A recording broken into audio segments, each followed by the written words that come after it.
الحمد لله حمدا موافيا لنعمه مكافيا لمزيده، والصلاة والسلام على سيد الأنبياء والمرسلين. أما بعد، فأعوذ بالله من الشيطان الرجيم. بسم الله الرحمن الرحيم. يوم يقوم الناس لرب العالمين. وقال تعالى في مقام آخر: كان مقداره 50,000 سنة مما تعودون. صدق الله العظيم. وقال رسول الله صلى الله عليه وسلم: 7 يظلهم الله في ظله يوم لا ظل إلا ظله: الإمام العادل، وشاب نشأ في عبادة ربه، ورجل قلبه معلق في المساجد، ورجلان تحابا في الله اجتمعا عليه وتفرقا عليه، ورجل طلبته ذات منصب وجمال فقال: إني أخاف الله، ورجل تصدق إخفاء حتى لا تعلم شماله ما تنفق بيمينه، ورجل ذكر الله خاليا ففاضت عيناه، أو كما قال عليه الصلاة والتسليم. يا رب صل وسلم دائما أبدا على حبيبك خير الخلق كلهم. يا رب صل وسلم دائما أبدا على حبيبك خير الخلق كلهم. يا رب صل وسلم دائما أبدا على حبيبك خير الخلق كلهم. بزرگان محترم، عزیز ساتھیو، اللہ رب العزت کا بے انتہا کرم اور احسان ہے کہ اللہ رب العزت نے مجھے اور آپ کو ایمان کی دولت سے مالا مال فرمایا ہے۔ خطبے میں جو آیت کریمہ پڑھی گئی یا آیت کا جز پڑھا گیا اور جو روایت مبارکہ آپ کو سنائی گئی، اسی آیت اور اسی روایت کو عنوان بناتے ہوئے آیت اور حدیث کی روشنی میں آپ کے سامنے چند مفید باتیں ذکر کی جا رہی ہے۔ آیت میں جو بات ذکر کی گئی ہے وہ قیامت کی منظر کشی کی گئی ہے، اور حدیث میں جو بات ذکر کی گئی ہے وہ بھی قیامت ہی کی منظر کشی ہے کہ قیامت کے دن لوگوں کے احوال، لوگوں کی حالتیں الگ الگ ہوگی۔ بڑا خوفناک دن ہے، قیامت کا دن بڑا ہولناک ہے۔ سورہ حج میں تو اس کی منظر کشی کرتے ہوئے یہاں تک بات ذکر کی گئی ہے کہ اس دن کی ہیبت سے، خوف سے حاملہ عورت کا حمل بھی ساقط ہو جائے گا۔ تو اس دن کی اتنی دہشت اور اتنا زیادہ خوف ہوگا، تو ہر کوئی الگ الگ حالت میں ہوگا، الگ الگ احوال میں ہوگا، اور ہر ایک اللہ کے سامنے کھڑا ہوگا۔ یوم یقوم الناس لرب العالمین، سب کو کھڑا ہونا ہے۔ ماں کے پیٹ سے جو بچہ باہر آ گیا، وہاں سے لے کے جو قبر کے پیٹ میں چلے گیا، وہاں تک کی ساری انسانیت کو اللہ کے سامنے کھڑا ہونا ہے۔ قیامت کی منظر کشی کرتے ہوئے ایک جگہ تو یہ بات ذکر کی کہ تانبے کی طرح آسمان کو پگھلا دیا جائے گا، ایک جگہ ذکر کیا کہ ہر کوئی اپنے اعمال کے اعتبار سے پسینے میں ڈوبا ہوا ہوگا. سورج کی تپش ذرا سی اگر 50 سے 51 42 سے 44 ڈگری ہو جائے تو گرمی آپے سے باہر ہو جاتی ہے. مزاج و طبیعت کے مطابق نہ ہو تو انسان کے جان کے لالے پڑ جاتے ہیں. تو اس وقت اس کی تپش سے اتنا پسینہ بہے گا، اتنا پسینہ بہے گا کہ 70 گز ہاتھ نیچے تک زمین میں وہ مرے گا، اتنا پسینہ بہے گا. اور انسان اپنے اعمال اور کرتوت کے حساب سے پسینے کے اندر ڈوبا ہوا ہوگا. جیسے روایتوں میں ایک بات بھی ذکر کی گئی ہے کہ کوئی گھٹنوں تک، کوئی ٹخنوں تک، کوئی کمر تک، کوئی پیٹ تک، کوئی سینے تک، کوئی حلق تک ڈوبا ہوا ہوگا، اور کوئی پورا کا پورا ڈوبا ہوا ہوگا جو ہوتے رہا ہوگا. یہ ہے قیامت کی منظر کشی، یہ ہے قیامت کی دہشت.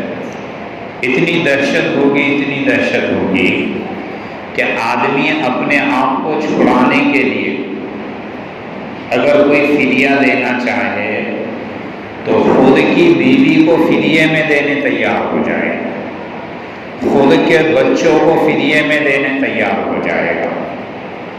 وہ بیوی، وہ بچے کہ جن کے لیے دنیا میں اس نے اپنی چپلیں گھس گھس کے پھاڑ دی، اپنی صحت کو اور اپنی ہڈیوں کو دھوپ میں، گرمی میں گلا دیا.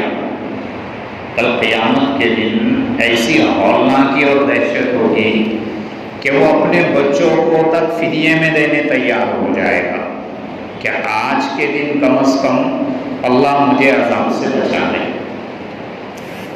یہ ہولناکی ہوگی، یہ قیامت کی منظر کشی کی گئی. تو ایسی ہولناکی، ایسی منظر کشی، ایسے عالم میں بھی کچھ لوگ ایسے ہوں گے کہ جو اللہ کے عرش کے سائے میں ہوں گے. قیامت کا جو دن ہوگا آیت میں ذکر کیا کان مقدارہ 50,000 سنۃ مما تعدون، کہ وہاں کا ایک دن دنیا کے 50,000 سال کے برابر ہوگا، جس کو ہم کیلکولیٹ کرتے ہیں، شمار کرتے ہیں. تو دنیا کے دن 50,000 سال جو ہے قیامت کا ایک دن ہوگا. تو ایسی ہولناکی ہوگی، ایسی خوفناکی ہوگی کہ کوئی کسی کو نیکی دینے کے لیے تیار نہیں ہوگا. بیٹی ماں سے بھاگے گی، ماں بیٹی سے بھاگے گی، باپ بیٹے سے بھاگے گا، بیٹا باپ سے بھاگے گا، بھائی بھائی سے بھاگے گا، بہن بہن سے بھاگے گی، دوست دوست سے بھاگے گا، جگری دوست ایک دوسرے کو منہ نہیں دیکھے. ایسی ہولناکی، ایسا خوف طاری ہوگا. تو ایسے عالم میں بھی، ایسی ہولناکی میں بھی حدیث میں آتا ہے، حضرت ابو ہریرہ رضی اللہ تعالیٰ عنہ کی روایت ہے، اللہ کے رسول صلی اللہ علیہ وسلم نے فرمایا کہ 7 لوگ ایسے ہوں گے کہ اللہ رب العزت اس دن ان کو اپنے سائے میں رکھے گا، کیونکہ کوئی سایہ نہیں ہوگا سوائے عرش کے. تو عرش کے سائے میں ان کو رکھے گا. جس روایت کو خطبے میں ذکر کیا اس میں 7 لوگوں کا ذکر کیا گیا ہے. سب سے پہلے جو ذکر کیا الامام العادل، کہ امام عادل، منصف بادشاہ جو اپنی رعایا کے ساتھ انصاف کے ساتھ چلتا ہو، انصاف کے ساتھ اپنی رعایا پر حکومت کرتا ہو. ایک یہ. دوسرا وہ نوجوان جس کی پرورش اپنے رب کی عبادت میں ہوئی ہو، جیسے ہی بچپنا گزرا، بچپنے سے عبادت میں رہا، جوانی میں آ گیا، جوانی میں آنے کے بعد بھی اللہ کی عبادت میں مشغول رہا. اور تیسرا وہ شخص کہ جس کا دل مسجد میں اٹکا ہوا ہو، جس کا دل مسجد میں لٹکا ہوا ہو۔ ہر ایک کے بارے میں انشاءاللہ تفصیل سے آپ کے سامنے بات آئیں گی، ذکر کروں گا۔ تو یہ تیسرا شخص ہے کہ جس کو ذکر کیا گیا ہے۔ چوتھا وہ دو آدمی ہیں، وہ دو کہ جو اللہ کی محبت پہ جمع ہوئے ہو، اللہ کے خاطر جمع ہوئے ہو، اور جدا اور الگ بھی صرف اور صرف اللہ کے لیے ہوئے ہو۔ اور ایک وہ شخص پانچواں کہ جس کو خوبصورت عورت، خوبصورت لڑکی، حسن کے اعتبار سے بھی مالدار، دنیا کے اعتبار سے بھی مالدار، اپنی طرف اس کو راغب کرے، اس پہ ڈورے ڈالے، زنا کی دعوت دے، اور وہ کہتے کہ نہیں مجھے اللہ کا خوف ہے، اللہ کا ڈر ہے، ایسے شخص کو بھی قیامت کے دن اللہ عرش کے سائے میں رکھے گا۔ چھٹا وہ آدمی کہ جو صدقہ دے، چپکے سے دے، سیدھے ہاتھ سے صدقہ دے، اس کے الٹے ہاتھ کو بھی علم نہ ہو، یہ بھی کل قیامت کے دن عرش کے سائے میں ہوگا۔ اور ساتواں وہ شخص کہ جو تنہائی میں بیٹھ کے اللہ کا ذکر کر رہا ہو، اور پھر اللہ کے ذکر کی وجہ سے اس کے آنکھوں سے آنسو جاری ہو، یہ ساتواں شخص ہے کہ قیامت کے دن اللہ رب العزت اس کو بھی عرش کے سائے میں رکھیں گے۔ تو بتاؤ کہ قیامت کی وہ ہولناکی کہ جس کی چند مثالیں آپ کے سامنے پیش کی گئی، اگر انسان احساس کے ساتھ، سوجھ بوجھ کے ساتھ اگر اس کو فیل کرے، اس کو سوچے، تو رونگٹے کھڑے ہو جائیں گے کہ وہ دن کیسا دن ہوگا کہ سگی اولاد کو آدمی فدیے میں دینے تیار ہو جائے گا کہ اللہ اگر چاہے تو میری اولاد کو لے لے، لیکن مجھے جہنم سے بچا لے۔ اپنی بیوی کو فدیے میں دینے تیار ہو جائے گا۔ ایسی ہولناکی میں اللہ رب العزت ان 7 لوگوں کو اپنے عرش کے سائے میں رکھیں گے۔ پہلا جس کا ذکر کیا گیا، امام عادل، انصاف پسند بادشاہ، وہ بادشاہ کہ جو اپنی رعایا کے ساتھ انصاف کرتا ہو۔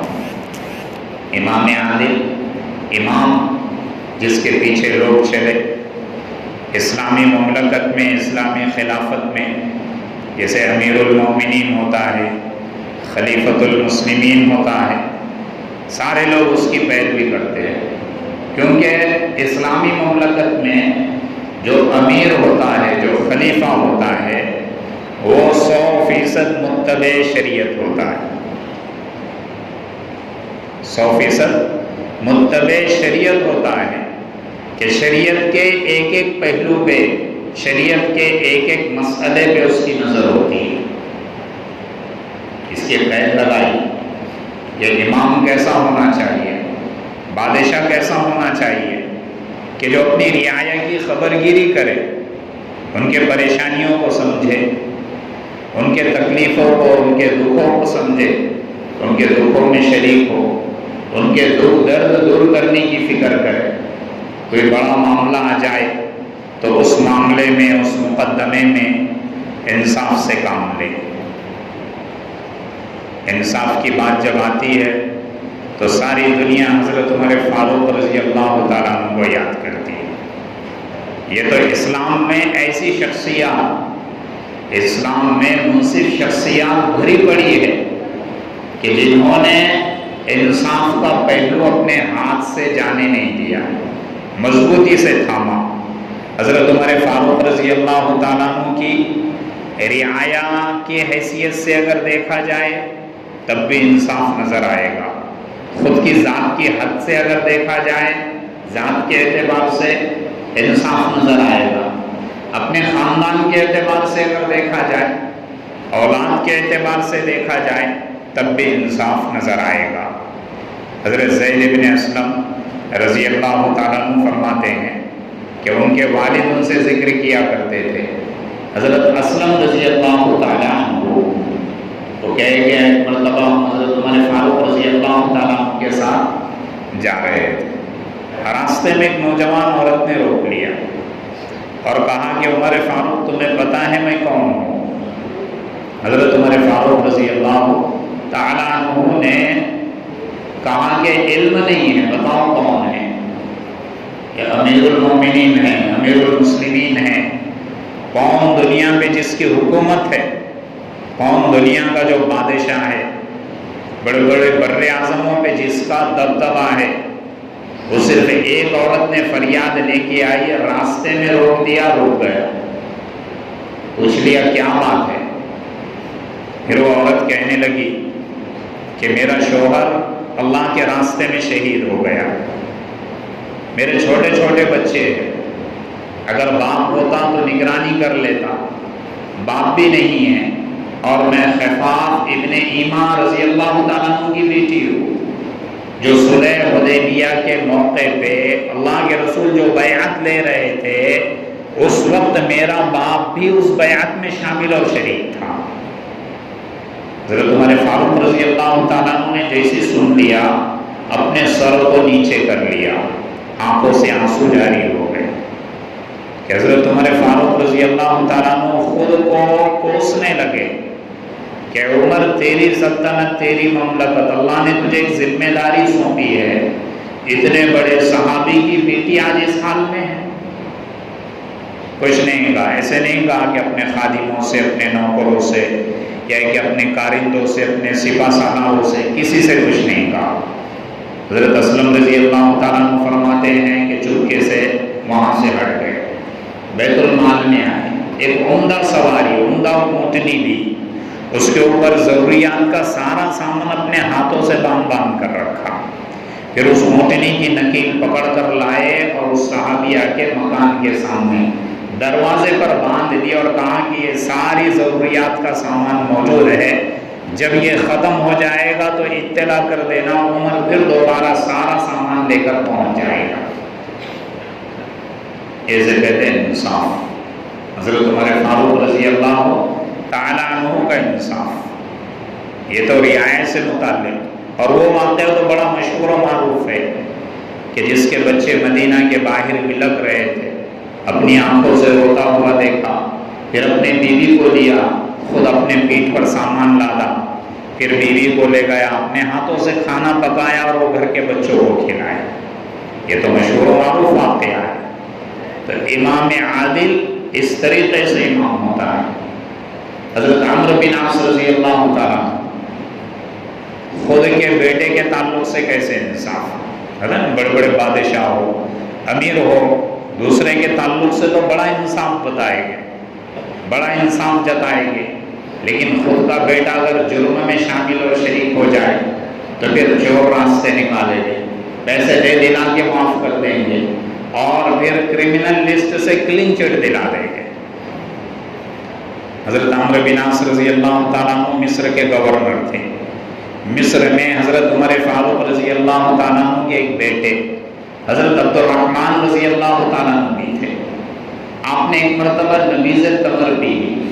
نبیذ تمر کہتے ہیں چھوہارے کا شربت، سوکھی کھجور ہوتی ہے، اس کو رات میں بھگویا جاتا ہے اور صبح میں نہار منہ پیا جاتا ہے، بڑی مقوی اور طاقتور غذا ہے۔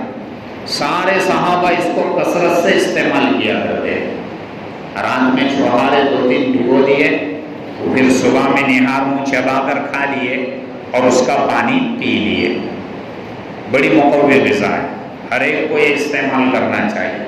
ہر طرح کی کمزوری اللہ اس کی برکت سے دور کر دیتا ہے، لیکن اگر اس کے بھگونے میں دیری ہو جائے، 8-9 گھنٹے اگر وہ زیادہ بھیگ جائے تو وہ پانی میں ہلکا سا نشہ پیدا ہو جاتا ہے۔ زمانے جاہلیت میں شراب بھی اسی کی بنائی جاتی ہے، کھجور کی، انگور وغیرہ کی، اوریجنل اور پیور شراب بنائی جاتی تھی، لیکن جب حکم آیا تو سب کو ترک کر دیا۔ بہرحال اس میں اگر تاخیر ہو جائے تو اس میں ہلکا سا نشہ پیدا ہو جاتا ہے۔ حضرت عبد الرحمن رضی اللہ تعالیٰ عنہ نے اس کو ذرا تاخیر سے پی لیا، کوئی کام وغیرہ آیا ہوگا فجر کے بعد یا فجر سے پہلے پیا کرتے تھے، لیکن تھوڑا تاخیر سے پی لیا۔ تاخیر سے پینے کے بعد ان کو ہلکی سی اونگ آنے لگی، جیسے ہلکا سر گھوم جاتا ہے تو ہلکی سی اونگ آ گئی، تو انہوں نے کیا سمجھ لیا کہ اس نبیذ تمر میں ہو سکتا نشہ پیدا ہو گیا، اور میں نے اس کو پی لیا۔ اللہ کا خوف کتنا صحابہ میں کہ عمرو بن عاص کے پاس پہنچے اور کہا کہ میں نے ایک نشے کی چیز استعمال کر لی، اب جو حد شرب ہے اسلام میں، جو سزا ہے 80 کوڑے لگانا، وہ میرے اوپر لگا لیا، خود کو پیش کر دیا۔ حالانکہ کھجور کا پانی تھا، روزانہ کی غذا تھی، روزانہ کا ان کا اپنا سپلیمنٹ تھا، ہلکی سی اونگ آ گئی تو ایسا لگا کہ نشہ آ گیا۔ حضرت عمرو بن عاص رضی اللہ تعالیٰ عنہ نے سمجھایا کہ یہ ہلکا سا ہو گیا ہوگا، کہا کہ نہیں، کل قیامت کے دن مجھے اللہ کے سامنے کھڑا ہونا ہے۔ وَأَمَّا مَنْ خَافَ مَقَامَ رَبِّهِ وَنَهَى النَّفْسَ عَنِ الْهَوَىٰ فَإِنَّ الْجَنَّةَ هِيَ الْمَأْوَىٰ، جو اللہ کے سامنے کھڑے ہونے سے ڈر گیا، اس نے اپنے نفس کو کچل دیا، جیسے ہی اپنے نفس کو کچل دیا وہ سیدھا جنت میں داخل ہو گیا۔ کوڑے تو لگا لیے۔ حضرت عمر فاروق رضی اللہ تعالیٰ عنہ کے فرزند تھے، صاحبزادے تھے، ہلکے ہلکے کوڑے جلاد نے مارا۔ جب ہلکے ہلکے کوڑے مارے واقعہ تو ہو گیا، لیکن اس واقعے کی خبر حضرت عمر فاروق رضی اللہ تعالیٰ عنہ کو مدینہ منورہ میں پہنچ گئی۔ کہا کہ اچھا عمر فاروق کا بیٹا ہے تو نرمی سے کوڑے لگائے جائے۔ فوراً خط لکھ کر بھیجا، ایک لیٹر اور میسیج دیا کہ عمرو بن عاص کو بھی بلا لیا اور اپنے بیٹے کو بھی بلا لیا کہ جیسے ہی خط ملے ویسے ہی مدینہ منورہ آ جائے۔ دونوں آ گئے، عمرو بن عاص بھی اور حضرت عبد الرحمن ابن عمر رضی اللہ تعالیٰ عنہ۔ کہا کہ کیا بات ہوئی؟ ایسا ایسا مسئلہ پیش آیا۔ عمرو بن عاص سے کہا کہ گورنر ہو کے، حاکم ہو کے شریعت کے نافذ کرنے میں نرمی کرتے ہو، نرمی برتتے ہو، عمر کا بیٹا ہو یا کسی اور کا بھی بیٹا ہو، جب نفاذ ہوگا تو شریعت کا مکمل نفاذ ہوگا۔ چنانچہ حضرت عمر فاروق رضی اللہ تعالیٰ عنہ نے کہا جلاد سے کہ جس طرح ہر ایک کو کوڑے لگاتے ویسے اسے کوڑے لگاؤ۔ 80 کوڑے لگائے گئے۔ یہ ہے انصاف، یہ ہے بادشاہوں کا انصاف، یہ ہے اسلامی مزاج کہ انصاف سب کے ساتھ کیا کیا جائے گا۔ عمرو بن عاص رضی اللہ تعالیٰ عنہ کے ایک بیٹے مصر کے اندر، انہوں نے مصری شخص سے ریس لگائی، دوڑ میں اونٹوں کی ریس لگائی ہوگی۔ عمرو بن عاص رضی اللہ تعالیٰ عنہ کے بیٹے ہار گئے۔ ہارنے کی وجہ سے جو مصری شخص جیت گیا تھا اس کو انہوں نے کوڑے مارے اور یہ کہنے لگے کہ تجھے پتہ ہے میں کس کا بیٹا ہوں؟ میں حاکم کا بیٹا ہوں، باعزت گھرانے کا بیٹا ہوں، میں کریم شخص کا بیٹا ہوں۔ اس مصری شخص نے اس شکایت کو عمرو بن عاص کے پاس نہیں لے گیا، مصر سے سفر شروع کیا، مدینہ میں آیا، حضرت عمر فاروق رضی اللہ تعالیٰ عنہ کے سامنے شکایت رکھی۔ حضرت عمر فاروق رضی اللہ تعالیٰ عنہ نے پھر اپنے قاصد کو بھیجا، کہا کہ عمرو بن عاص کو بھی بلا لو، ان کے بیٹے کو بھی بلا لو۔ ان کو مدینہ بلایا گیا۔ مدینہ بلانے کے بعد پھر وہ مصری شخص بھی وہیں موجود تھا، اس کو بلایا گیا۔ مصری شخص سے کہا کہ جس طرح اس نے تمہیں کوڑے لگایا اس کو کوڑے لگانا شروع کر دو۔ وہ مصری شخص نے کوڑے لگائے، پھر چپ ہو گیا، رک گیا، کہا کہ اس نے اتنا ہی مجھے مارا تھا۔ حضرت عمر فاروق رضی اللہ تعالیٰ عنہ نے کہا کہ میری طرف سے اور کچھ کوڑے لگا، میری طرف سے اور کچھ کوڑے لگا، تاکہ اس کے دماغ میں جو اقتدار کا بھوت ہے وہ نکل جائے گا۔ اس کے دماغ میں جو اقتدار کا بھوت ہے وہ نکل جائے گا۔ اس کو جو حکومت اور سلطنت کا نشہ چڑھا ہے کہ میں حاکم کا بیٹا ہوں، یہ نشہ بھی اتر جائے گا۔ اسے کہتے انصاف۔ پھر حضرت عمرو بن عاص سے کہا کہ عمرو تمہیں کیا ہو گیا کہ تم نے لوگوں کو غلام بنا کے رکھ دیا؟ جبکہ ان کی ماں نے ان کو آزاد جنا تھا. تم ایسے حاکم ہو, تم ایسے گورنر بن بیٹھے ہو. حضرت عمرو بن عاص رضی اللہ تعالیٰ عنہ نے فرمایا کہ امیر المومنین اس واقعے کا مجھے علم نہیں تھا, اگر علم ہوتا تو میں سزا دیتا, اور یہ شخص آپ کے پاس آیا, میرے پاس نہیں آیا تھا. یہ ہے انصاف. خود کی ذات کے متعلق حضرت عمر فاروق رضی اللہ تعالیٰ عنہ کا انصاف کیسا؟ ایک مرتبہ انہوں نے ایک دیہاتی سے گھوڑا خرید لیا. گھوڑا خریدنے کے بعد پھر انہوں نے سفر کیا, سفر سے واپسی ہوئی تو گھوڑا بیمار ہو گیا, کمزور ضعیف ہو گیا. سفر میں جس طرح جانا تھا, جتنے وقت میں واپس آنا تھا, اس سے زیادہ وقت لگ گیا. حضرت عمر فاروق رضی اللہ تعالیٰ عنہ نے اس دیہاتی کو بلا لیا اور کہا کہ تم نے جو گھوڑا مجھے بیچا تھا وہ کمزور تھا, ضعیف تھا, جتنی قیمت تم نے اس کی لے رکھی ہے اتنی قیمت اس گھوڑے کی نہیں بنتی تھی. اس دیہاتی نے کہا کہ نہیں, میں نے آپ کو گھوڑا تندرست دیا تھا, طاقتور گھوڑا دیا تھا, ہو سکتا آپ کے پاس یہ ضعیف اور کمزور ہو گیا ہو, آپ کے پاس اس کو بیماری لاحق ہو گئی ہو. حضرت عمر فاروق رضی اللہ تعالیٰ عنہ نے کہا کہ نہیں, تمہیں کمزور گھوڑا دیا تھا. اب ظاہر سی بات ہے, امیر المومنین ہے, دیہاتی امیر کے ساتھ بحث کر رہا ہے. حضرت عمر فاروق کچھ نہیں کر رہے, ایک عام آدمی کے ساتھ, جیسے تو تاجر اور گاہک کی جیسے ڈیل ہوتی ہے ویسے ڈیل کر رہے ہیں. اس دیہاتی نے کہا کہ نہیں, فیصلہ کیا جائے, کسی کو حکم اور فیصل بنایا جائے گا. حضرت عمر فاروق رضی اللہ تعالیٰ عنہ نے کہا دیہاتی سے کہ ٹھیک ہے, تو جسے فیصل اور حکم بنانا چاہے اس کو فیصل حکم بنا دے, ہم اپنا معاملہ اس کے سامنے پیش کرتے ہیں. اس دیہاتی نے کہا کہ ٹھیک ہے, چلو چلتے ہیں مدینہ کی گلیوں, جس پر میری نظر پڑے گی, جس کو میں کہوں گا اسے فیصل بنایا جائے گا. چنانچہ دونوں چلے, حضرت عمر فاروق بھی اور وہ دیہاتی. اس دیہاتی کی نظر حضرت قاضی شریح ابن حارث الکندی پر پڑی. حضرت شریح رضی اللہ تعالیٰ عنہ پر پڑی. دیہاتی نے کہا کہ انہیں فیصل بنائیں گے, ہمارے معاملے میں یہ فیصلہ کریں گے. کہا کہ ٹھیک ہے. کھڑے ہو گئے وہیں پہ, پوچھا کیا بات ہے؟ حضرت عمر فاروق رضی اللہ تعالیٰ عنہ نے کہا کہ اس نے مجھے گھوڑا بیچا تھا, لیا جب اور پھر بعد میں یہ کمزور نکلا, اس لیے میں اس کو واپس کرنا چاہتا ہوں. پھر دیہاتی سے پوچھا, دیہاتی نے کہا کہ میں نے جب یہ گھوڑا حضرت عمر کو بیچا اس وقت یہ طاقتور اور صحیح سالم تھا. قاضی شریح نے حضرت عمر فاروق سے پوچھا کیا یہ دیہاتی بات صحیح کر رہا ہے کہ جب گھوڑا آپ کو بیچا تھا گھوڑا اس وقت تندرست تھا, طاقتور تھا؟ حضرت عمر فاروق نے کہا کہ ہاں, اس وقت تو طاقتور اور تندرست تھا.